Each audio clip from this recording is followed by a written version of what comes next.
मैं हूँ डॉक्टर द्वारिकानाथ झा, साहित्य विभागीय प्राध्यापक, धर्म समाज संस्कृत महाविद्यालय मुजफ्फरपुर। इससे पूर्व व्याख्यान में नायिका विवेचन के क्रम में नायिका के 3 भेद स्वकीया, परकीया तथा साधारण स्त्री, पुनः स्वकीया के 3 भेद मुग्धा, मध्या तथा प्रगल्भा। इसमें मुग्धा नायिका का विवेचन किया जा चुका है। आज स्वकीया के अन्य भेदों का विवेचन किया जा रहा है। स्वकीया नायिका का द्वितीय भेद मध्या है।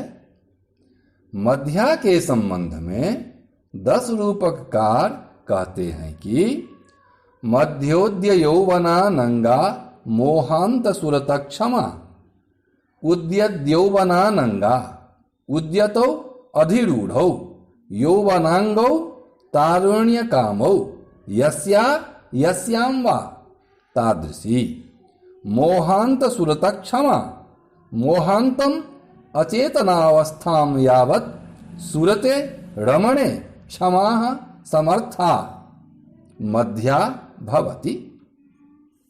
अर्थात जिसमें जवानी और काम के आवेग उदित हो रहे हैं और जो मूर्छित हो जाने तक रति क्रीड़ा करने में समर्थ हैं, वह मध्या नायिका है। यानी मध्या वह है जिसमें तरुणाई तथा काम सवार हो चुके हैं और जो मूर्छा की अवस्था पर्यंत रमण कर सकती हैं। इसमें यौवनवती मध्या का स्वरूप निम्न पद्य में अवलोकनीय है। आलापान भ्रू विलासो विरलयति लसत बाहु विक्षिप्त यातम, नीवि ग्रंथिम प्रथिम्ना प्रतनयति मनांग मध्य निम्नो नितंब, उत्पुष्पत पार्श्वमूर्छत कुच शिखर मूढ़ो नूनमंतः स्मरेण, स्पृष्ट्वा कोदंड कोट्या हरिण शिशुदृशो दृश्यते यौवन स्त्री। अर्थात उसके भ्रू विलास ने वार्तालाप को कम कर लिया है। उसकी चाल हाथों की मटकान से सुशोभित होती है। मध्य भाग में नीचा नितंब अपनी विशालता से नीवी की गांठ को तनिक शिथिल कर रहा है। इसके कुचों का अग्रभाग विकसित हो रहे वक्षस्थल के पार्श्वभाग से समृद्ध हो रहा है।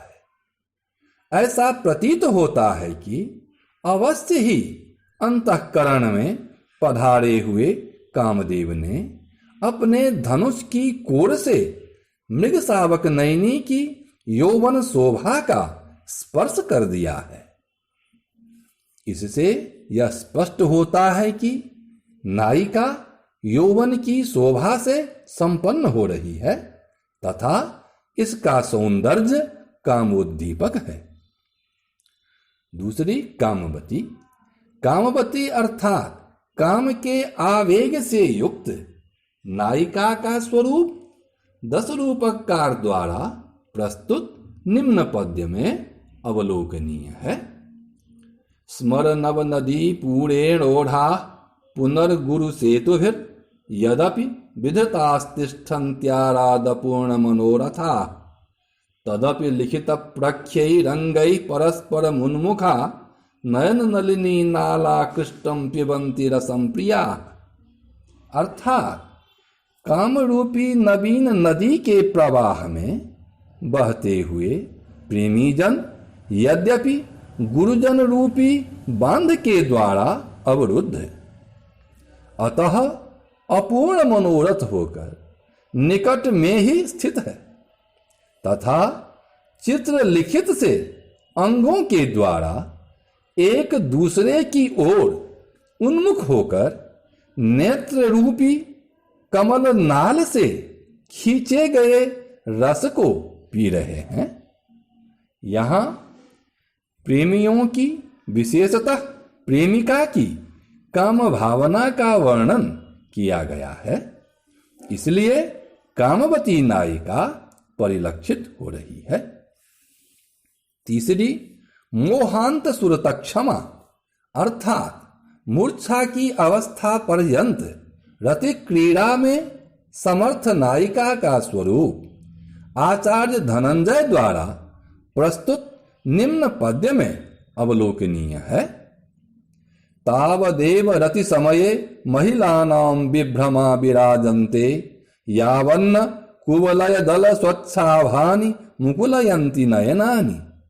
अर्थात मध्या नायिका की रति क्रीड़ा इस प्रकार होती है जैसे रतिकाल के समय स्त्रियों की काम चेष्टाएं तभी तक शोभित होती है जब तक कि नील कमल की पंखुड़ी के समान निर्मल कांति वाले उनके नेत्र मुकुलित नहीं हो जाते।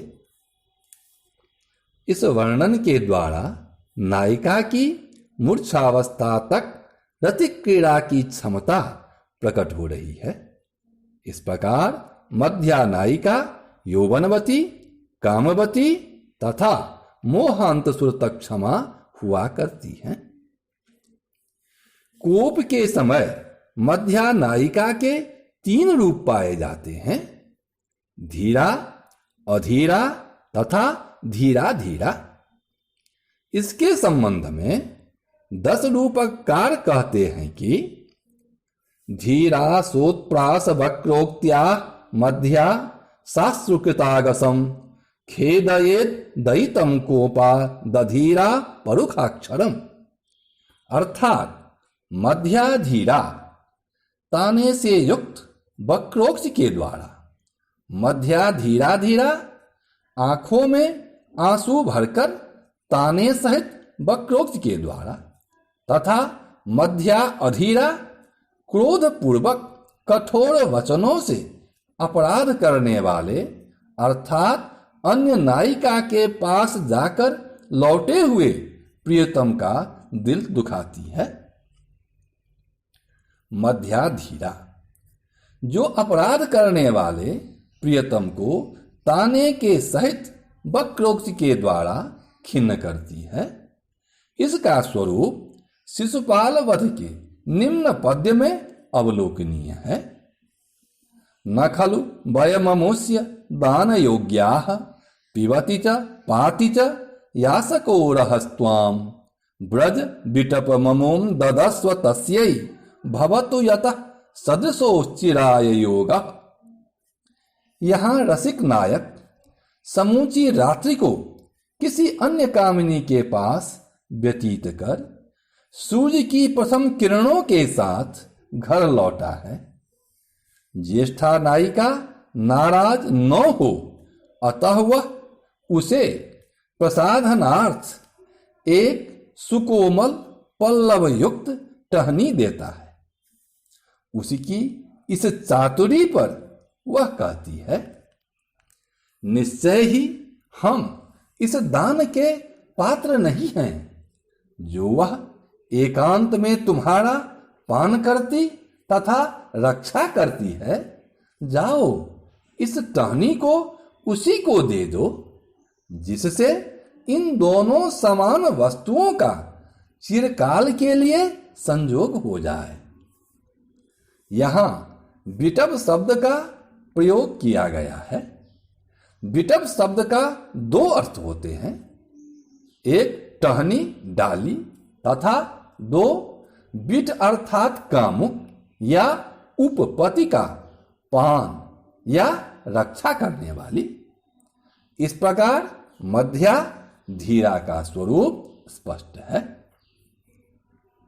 मध्या धीरा धीरा जो आंखों में आंसू भरकर फटकार गर्भित वक्रोक्ष के द्वारा अपराध युक्त प्रियतम को खिन्न अर्थात परेशान करती है, इसका स्वरूप अमरु शतक के निम्न पद्य में अवलोकनीय है।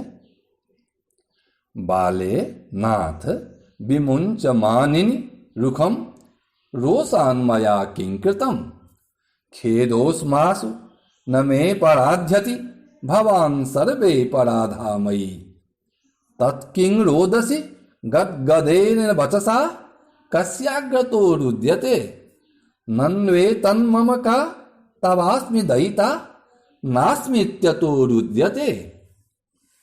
नायक कहता है बाले, नायिका कहती है नाथ, फिर नायक कहता है मानिनी तुम कोप को छोड़ दो। फिर नायिका कहती है कोप से मैंने आपका क्या बिगाड़ लिया है। फिर नायक कहता है हमारे भीतर खेद उत्पन्न कर दिया। फिर नायिका कहती है आपने मेरे प्रति कोई अपराध नहीं किया है, सब मेरे ही अपराध है। फिर नायक कहता है तो फिर हिचकियां भरकर क्यों रो रही हो। फिर नायिका कहती है किसके सामने रो रही हूं। फिर नायक कहता है अरे यह मेरे ही सामने रो रही हो। फिर नायिका कहती है मैं आपकी कौन होती हूं जो कि आपके सामने रोऊंगी। फिर नायक कहता है प्राण वल्लभा हो। फिर नायिका कहती है आपकी प्राण वल्लभा नहीं हूं, यही कारण है कि रो रही हूं। इस प्रकार मध्या धीरा धीरा का स्वरूप स्पष्ट है। मध्या अधीरा जो आंखों में आंसू भरकर कठोर वचनों से अपराधी नायक को फटकारती है, वो मध्या अधीरा नायिका कहलाती है। इसका स्वरूप 10 रूपकार द्वारा प्रस्तुत निम्न पद्य में अवलोकनीय है। यातु किमनेन तिष्ठता मुंच मुंच सखी मादरं कृथा खंडिताधर कलंकितम प्रियम शक्नुमो न नयन निरीक्षितुम। यहाँ नायक नवीन नायिका के पास रात बिताकर नायिका के पास आया है। काम की गर्मी से उबलती हुई नायिका उसे खूब खरी खोटी सुनाती है। खिन्न होकर नायक वापस जाने लगता है। बिगड़ती हुई इस अवस्था को देखकर नायिका की सखी उसे मनाने का प्रयास करती है। इस पर नायिका कहती है हे सखी इसे जाने दो, जाने दो, इसके रुकने से क्या लाभ, छोड़ो छोड़ो, इसका आदर मत करो। दूसरी रमणी के द्वारा काटे गए ओष्ठ से कलंकित प्रिय को हम फूटी आंखों से भी देख नहीं सकती। इस प्रकार यहां मध्या अधीरा का स्वरूप स्पष्ट है। इसी तरह अन्य भी व्यवहार मध्या नायिका के होते हैं जो लज्जारूपी आवरण से ढके नहीं होते तथा सुरत व्यापार में स्वयं नायिका की ओर से उसकी प्रवृत्ति न कराने वाले होते हैं।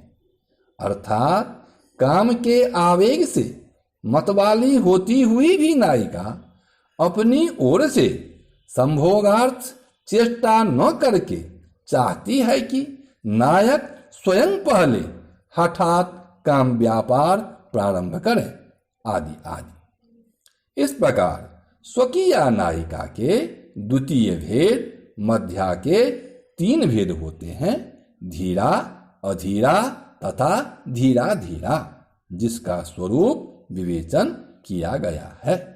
इससे आगे अग्रिम